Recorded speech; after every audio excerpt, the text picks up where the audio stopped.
এনেকুৱা অপমান অনুগ্ৰহ কৰি নকৰিব। এনেকুৱা অপমান অনুগ্ৰহ কৰি মোক নকৰিব। মোক একো দিব নালাগে আপোনালোকে, মই অকলে সকলো যুদ্ধ কৰি আছো। শিল্পী দিৱসৰ দিনাই এগৰাকী শিল্পীৰ ক্ষোভ এয়া। শিল্পী পেঞ্চনৰ নামত 50,000 টকীয়া অপমান কেনেকৈ? ডক্টৰ হিমন্ত বিশ্ব শৰ্মা, মই 50,000 টকা লোৱা মানুহ নহয়। 35 বছৰে 1000 গান গালো, বহু শিল্পীক সহায়ৰ হাত আগবঢ়ালো। 50,000 টকাৰে সন্মানিত কৰিব খোজা এনেকুৱা ডাঙৰ অপমান মই জীৱনত পোৱা নাই। শিল্পী দিৱসৰ দিনটোত ৰাজ্য চৰকাৰৰ বিৰুদ্ধে এইদৰে ক্ষোভ উজাৰিলে সংগীত শিল্পী সদানন্দ গগৈয়ে। মই বৰ আচৰিত হলো। ডক্টৰ হিমন্ত বিশ্ব শৰ্মা ডাঙৰীয়াও জানে মই কেনেকুৱা ধৰণৰ মানুহ। বহুত এটা দশক ধৰি তেওঁৰ লগত একেলগে কাম কৰিছো। মই প্ৰথম কথা 50,000 টকা লোৱা মানুহেই নহয়।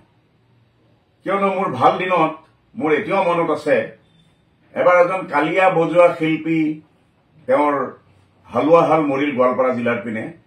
মোক এজন ভাতৃপ্ৰতিম ছাত্ৰ সন্থাৰ ল'ৰাই আহি পেলাই মোক ক'লে যে দাদা এই মানুহজনক আমি সাহায্য কৰিব লাগে, কিয়নো তেওঁৰ হালোৱা গৰুহাল মৰিল। কালিয়া বজাওতে কোনো পইচা নাপায়। মই লগে লগে তেওঁৰ হাতত মোৰ 15,000 টকা দিছিলো এহাল গৰু কিনি দিবলৈ, 2011 চন মানৰ কথা। তেনেকে অনেক শিল্পীক মই মোৰ ব্যক্তিগত প্ৰচেষ্টাৰে শিল্পী পেঞ্চন লৈ দিছো। জীৱনকালত অন্ততঃ তেনেকুৱা শিল্পী 10জন মান ওলাব। আৰু মই 16 বাৰ বিদেশত গান গোৱাৰ পিছত, 10খন চিনেমা মিউজিক ডিৰেকশ্যন কৰাৰ পিছত, 1000ৰ ওচৰা-ওচৰি গান লিখা গোৱাৰ পিছত, মোৰ 7খন কিতাপ ওলোৱাৰ পিছত, মোক যদি চৰকাৰে ভাবি আছে যে মই 50,000 টকীয়া মানুহ, তেওঁলোকে দে আৰ ইন ৰং পেৰাডাইজ। মই ধনী মানুহ নহয়। মই এটা যুঁজি আছো, আপোনালোকে জানে।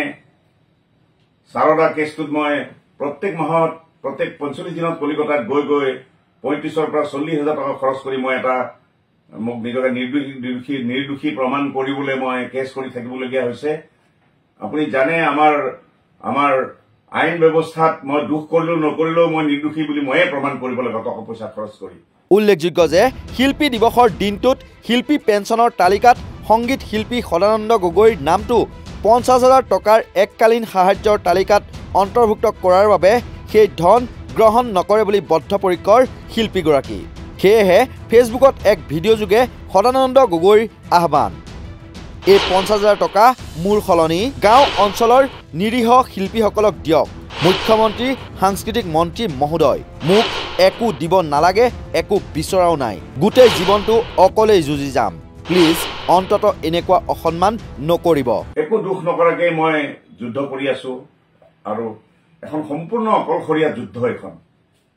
এই যুদ্ধখনত ভাগ ল'বলৈ কোনেই আগবাঢ়ি নাহে। মই অকলশৰীয়া যুদ্ধ কৰি আছো আৰু কৰি থাকিম। মোৰ মনোবল আছে সেইটো। কিন্তু মই বৰ আচৰিত পাইছো। মই ইনফেক্ট এইটো মোৰ সন্মান নহয়, অপমান বোধহে পাইছো যে তেওঁলোকে মই 35 বছৰত 1000 গান গোৱাৰ পাছত, তাকো গান যিবিলাক গানে অসমীয়া মানুহক মই এটা চিন্তাৰ খোৰাক দিবলৈ চেষ্টা কৰিছিলো। ডক্টৰ ভূপেন হাজৰিকাৰ লগত মই 22 বছৰ একেলগে কাম কৰিছো। তেখেতৰ ওপৰত ছবি এখন কৰি আছো, শেষ কৰি আনিলো মই।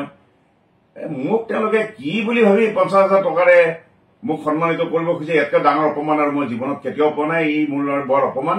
আৰু সেইকাৰণে মই এইমাত্ৰ সাংস্কৃতিক বিভাগৰ সচিব বৰ্মন ডাঙৰীয়াক, অশোক বৰ্মন ডাঙৰীয়াকো মই ফোন কৰি জনাইছো যে মই নাযাওঁ, মই গ'লে বৰ অপমানজনক কথা হ'ব। তাতকে এই 50,000 টকা বহুত নিদি শিল্পী আছে গাঁৱৰ লোকগীত গোৱা, যাক আমাৰ বিহু কমিটিবিলাকে 200 টকা দিয়ে গান গাবলৈ আহিলে বা দতৰা বজাবলৈ আহিলে, তেনেকুৱা মানুহক দিলে মই পৰম সুখী হ'ম।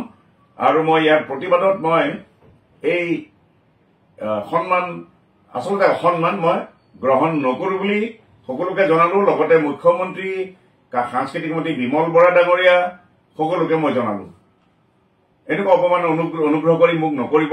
মোক একো দিব নালাগে আপোনালোকে, মই অকলে সকলো যুদ্ধ কৰি আছো। অনুগ্ৰহ কৰি মোক এনেকুৱা অপমান প্লিজ মোক নকৰিব। শিল্পী দিৱসৰ দিনটোত এগৰাকী গণশিল্পীৰ এনে ক্ষোভ চৰকাৰৰ সাংস্কৃতিক মন্ত্ৰণালয়ৰ বাবেই লজ্জাজনক কথা নহয়নে? News desk report, north east নাও।